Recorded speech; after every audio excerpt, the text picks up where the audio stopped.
আসসালামু আলাইকুম ভিউয়ার্স, কেমন আছেন আপনারা সবাই? আশা করি ভালো আছেন। আর আমিও ভালো আছি।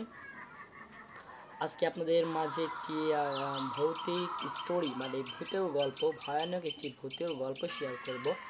আর এই স্টোরিটা আমি শুনেছি আমার এক বড় ভাই, খুব ভালো একজন বড়, মানে পড়াশুনো জানেন তিনি, কিন্তু সায়েন্সের স্টুডেন্ট ছিলেন তিনি, খুব মেধাবী ছাত্র ছিলেন। আর তিনি আমাকে স্টোরি শেয়ার করেন। ওনার বাড়ি হচ্ছে কুষ্টিয়াতে। তিনি আমাকে স্টোরি বলেন এরকম যে সেদিনকে রাত্রিবেলা, মানে যেই দিন ঘটনাটি ঘটে প্রায় 3 মাস আগে হবে, এরকম সময় ঘটনাটি ঘটে। তো সেই দিন তিনি যাচ্ছিলেন গল্প করতে, মানে বন্ধুদের সঙ্গে আড্ডা দেওয়ার জন্য, মজা করার জন্য যাচ্ছিলেন। এই মজা করার জন্য তিনি গেছেন, ঠিক বাড়ি থেকে 8টার সময় বের হয়েছেন।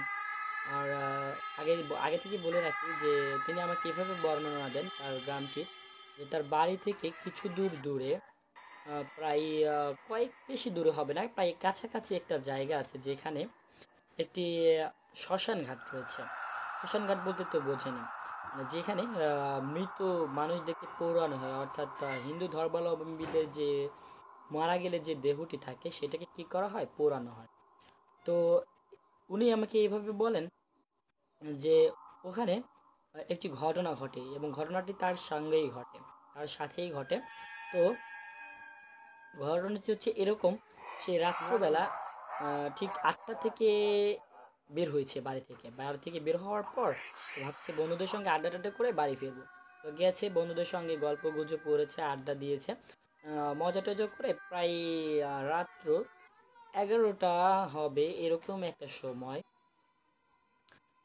সময় সে কী করলো, বাসার দিকে ফিরবে। 11টা কি 11:30 এরকম আনুমানিক কিছু একটা টাইম আমাকে বলছিল, আমার ঠিক মনে পড়ছে না। তো যাই হোক, তিনি কী করছিলেন, ওই রাস্তা দিয়ে আসছিলেন।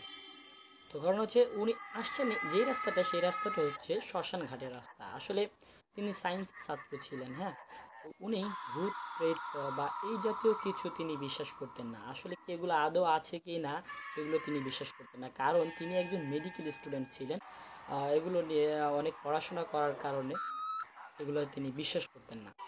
তো একদিন তিনি ওই রাস্তা দিয়ে আসতেছিলেন, আসতে আসতে হঠাৎ করে তার মনে পড়লো, আচ্ছা রাত্র তো অনেক, এই রাস্তা দিয়ে যাচ্ছে, এটা কি ঠিক হবে? আচ্ছা আপনি চিন্তা করে দেখেন, আপনি একজন সাধারণ মানুষ, তো আপনি যদি রাত 11টার দিকে কোনো শ্মশান ঘাট দিয়ে যেতে চান, তাহলে ওই মৃতদেহ যেখানে পড়ায় সেই রাস্তা দিয়ে যদি আপনি আসেন, একটা জনমানবহীন একটা জায়গা, ঠিক রাত্রবেলা, চারপাশে কেউ নেই, নিস্তব্ধতায় ভরপুর, এরকম একটি জায়গায়, এরকম একটি পরিবেশে রাত্রবেলা অন্ধকারের মধ্যে যদি আপনি যেতে চান, মানে সেই রাস্তায় যদি আপনি আসতে থাকেন, এবং এই সময় যদি আপনার সঙ্গে ওই রকম কিছু ঘটে যেগুলো আসলে ঘটার কথা না, তো তাহলে আপনার কেমন ফিল হবে? আশা করি সেটা অবশ্যই ভালো ফিল হবে না, সেটা খুবই খুবই ভয়ানক এবং অন্যরকম ফিল হবে। তো যাই হোক, স্টোরিতে চলে যাচ্ছি। তো ভাইয়া বলছে এইভাবে যে সে কী করছে, ওই রাস্তা দিয়ে আসতেছে, আসতে আসতে এরকম পর্যায়ে হঠাৎ দেখতে পেল, যে ওনার একটু অনুভব করলেন যে ওনার পাশ দিয়ে, অর্থাৎ পাশে বলতে একটু দূরে, শ্মশান ঘাটটায় কিছু একটা হচ্ছে, কেউ একজন আছে ওখানে। তো উনি চিন্তা করলো, এত রাত্রবেলায় হচ্ছে, এই সময় এত রাত্রবেলায় এইখানে তো কেউ থাকা সম্ভব না, একজন সাধারণ সেন্সেবল মানুষ হিসেবে রাত্রবেলায় শ্মশান ঘাটে কিন্তু কেউ থাকে না। তো উনি চিন্তা করছেন যে শ্মশান ঘাটে এই সময় কে একজন এইভাবে দাঁড়ায় আছে, বা এরকম একটা আগন্তুক টাইপের কিছু একটা ওখানে আছে। মানে ঘটনাটি সায়েন্সের ছাত্র, বুঝতে পারতেছেন, খুবই সাহসী, না হলে হয় না। তো উনি একটু সাহসী থাকার কারণেই কি করছেন, একটু আগায় গেছেন জিনিসটা দেখার জন্য। আসলে আদৌ জিনিসটা কি, একটু অদ্ভুত লাগছে ওনার কাছে, উনি বুঝতেছেন যেটা মানুষ, বাট কীরকম একটু লাগতেছে ওনার কাছে। তারপরে উনি শিওর হওয়ার জন্য একটু আগায় গেলেন। তো এরকম অবস্থায় আগায় যাচ্ছেন যাচ্ছেন, যাইতে যাইতে হঠাৎ করে উনি একটু ফলো করছেন ভালোভাবে, যে আসলে উনি যেখানে যাচ্ছেন সেখানে কোনো পুরুষ মানুষ দাঁড়িয়ে নাই। যদি কেউ থাকে ওটা কোনো ছেলে মানুষ বা পুরুষ মানুষ হবে না, হয়তো বা কোনো মেয়ে হবে, এবং রাত্রবেলা সেই দিনকে মানে এভাবে বর্ণনা দেন, রাত্রবেলা জ্যোৎস্না ছিল। তো জ্যোৎস্না থাকার দরুন মোটামুটি দেখা যাচ্ছে সব কিছু যে কী অবস্থা চারিদিকে। তো তখন তিনি কি করছেন, ওই চারিদিকটা দেখা যাচ্ছে বলতে এরকম আবছা আবছা দেখা যায় না জ্যোৎস্না হলে, ঠিক ওরকম একটা কিছু দেখা যাচ্ছে ওই রকম আলোতে। উনি ভালো করে একটু ফলো করছেন যে কীরকম একটি মহিলা, একটি অবাক করা একটি মহিলা, মানে উনি পেছন থেকে দেখছেন, তো সামনে কি অবস্থা ফেস দেখছেন না, পেছন থেকে দেখছেন একজন মহিলা পেছন থেকে মানে ঘুরতেছেন।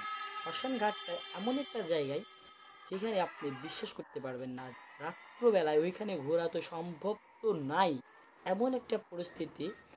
ওই পরিস্থিতিতে রাত্রবেলা শ্মশান ঘাটের এমন একটা জায়গা যেখানে পোড়ানো হয়, ঠিক সেই জায়গাটাতে এমন একটা সময় রাত্রবেলা ঠিক রাত 12টা বাজা বাজা ভাব, ঠিক ওই সময়টাতে কি করতেছে, একজন মহিলা মানুষ হয়ে ঘুরতেছে। শুধু ঘোরা নয়, এরকম ঘুরতেছে যেখানে মানুষটাকে পোড়ানো হয়, কাঠ মাঠ দিয়ে সাজানো হয়, ছাইগুলো যেখানে পড়ে থাকে বা যেখানে কাজটা হয় ওইটার চারপাশ দিয়ে একটা চক্কর দিচ্ছে, চক্কর দিচ্ছে। উনি ফেস দূর থেকে বুঝতে পারতেছেন না, তো ওনার দিকে উনি ফলো করে, ওই মহিলা ওনার দিকেও ফলো করতেছে না, এরকম একটা অবস্থায় উনি একটু ভয় ভয় ভয় পাচ্ছেন। আচ্ছা আপনি বলেন, বলতে পারেন যে একটি রাস্তায় বা এইরকম রাত্রিবেলা এরকম একটা পরিবেশে যদি আপনি থাকতেন, আপনার কি ভয় পেতেন না? অবশ্যই অবশ্যই ভয় পেতেন। যে উনিও একটু ঘাবড়ে গেছেন, যতই উনি সাহসী মানুষ হোক আর যাই হোক, উনি প্রচণ্ড ঘাবড়ায় গেছেন। তারপরেও উনি চেষ্টা করলেন যাই দেখে আসি, আচ্ছা ওনাকে একটু বাড়িতে দিয়ে আসি, হয়তো বা কোনো প্রবলেম, এরকম কিছু একটা ভাবার পরে তিনি কি করছেন, ওইখানে গেছেন। এখন তিনি চিন্তা করছেন যে ওইখানে যাই আমি একটু খালি ফেসটা দেখবো, কথা বলবো, চলে আসবো, এরকম একটা চিন্তা ধারণা নিয়ে তিনি গেছেন। তো তারপরে কি হয়েছে, যাওয়ার পরে হঠাৎ করে ওনার একটু সেন্সে আসছে যে আসলে ডাক দেওয়াটা কি ঠিক হবে। তো মোটামুটি দূরত্ব আছে, একটু ফেস টু ফেস না, একটু মোটামুটি দূরত্বে উনি গেছেন। ঠিক এরকম সময় ওনার দিকে উনি পেছন দিকে হয়ে আছেন মহিলাটি, বর্ণনা দিচ্ছেন তিনি, ভাই বড় ভাই এভাবে বর্ণনা দিচ্ছেন মহিলাটি আহ, দেখতে উনি বোঝাতে চাচ্ছেন যে ওনাকে এত সুন্দর দেখতে। ওনার একটি সুন্দর পোশাক পরিহিত আছেন, পোশাকটি একটু লাল রঙের হয়, খয়েরি মানে রাত্রবেলা যেরকম আর কি দেখা যায় লাল রঙটা, ঠিক সেরকম আফসা লাল রঙটা উনি বুঝতে পারছেন। চারিদিকে কিন্তু অন্ধকার আর মেঘাচ্ছন্ন বলতে যেরকম দেখায়, আসলে রাত্রবেলা যেরকম দেখায় আমি বোঝাতে যাচ্ছি আপনাকে। উনি এভাবে বলছেন যে ওনার দিকে তাকিয়ে আছেন, উনি একটু খুব খুব খুব ভয়ানকভাবে এমন একটা সময় উনি তাকিয়ে দেখছেন এবং উনি ডাক দিয়েছেন পিছন থেকে, আচ্ছা আপনি কে? কোনো শব্দ আসছে না, কোনো কথা নাই। এখানে কি করছেন? হ্যালো, এত রাত্রে আপনি এখানে কি করেন? কোনো কথা নাই। উনি ওনার মতো ঘোরাঘুরি ঘুরছেন। এখন উনি চেহারার বর্ণনা দিচ্ছেন। বড় ভাই আমাকে বলছেন যে উনি দেখতে এত সুন্দর, এত সুন্দর একটি চেহারার একটি মেয়ে রাত্রবেলায় কিভাবে এইখানে ঘোরা সম্ভব?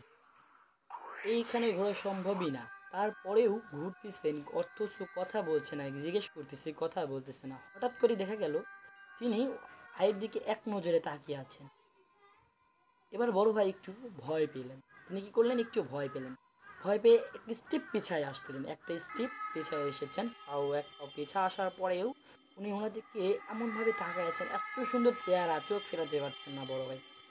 উনি আবার এমনভাবে তাকিয়ে আছেন আমার বড় ভাইয়ের দিকে, বড় ভাই বলছেন আমার দিকে তাকানোর পরে আমার কোনো দিকে মন নাই, আমি যে এখানে দাঁড়াই আছি রাত্রবেলা আমি বুঝতেই পারতেছি না আমি এখানে দাঁড়াই আছি।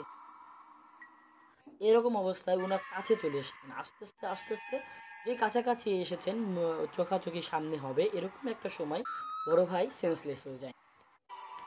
আমার বড় ভাই বলেন যে আমি সেন্সলেস হওয়ার পরে আমি যে কি করছি না করছি আমি কিচ্ছু বুঝতেছি না। এর কিছুক্ষণ পরে, কিছুক্ষণ বলতে প্রায় 15 থেকে 10 মিনিট হবে আমি ওখানে সেন্সলেস অবস্থায় ছিলাম। হঠাৎ করে জাগ্রত হয়ে দেখি আশেপাশে কেউ নাই, জনমানবহীন একটা মানে আমি তো এত ভয় পাই, এত ভয় পাই যে ওখান থেকে ছুটে দৌড়াই, চারিদিকে কোনো দিকে খেয়াল না করে এক দৌড়ে বাড়ি চলে আসি।